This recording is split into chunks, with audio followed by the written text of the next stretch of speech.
প্রচণ্ড গলা ব্যথা এই ঠান্ডা গরমের জন্য, তাও আমি হার মানবো না, মানছিও না।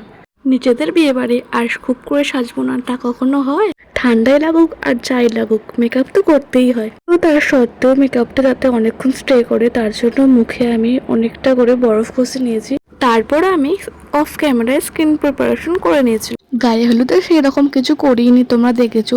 তো তার জন্য এখন জম্মের সাজে সেজে নেবো। কি একটা কায়দা মারতে গেলাম, সেরকম কিছু হলো না, সেটা পারিও নি, বিকজ আমি মেকআপ আর্টিস্ট নই। সেই কনসিলার দিয়ে আইব্রোটাকে ড্র করে না, কি আমি করতে গেলাম, কচুর মাথা হাতি হয়ে গেছে একটা। ও যাই হোক, তারপরে একটা ফিডমির ফাউন্ডেশন নিয়ে ড্যাব ড্যাব করে মুখে ঢলে নিয়েছি।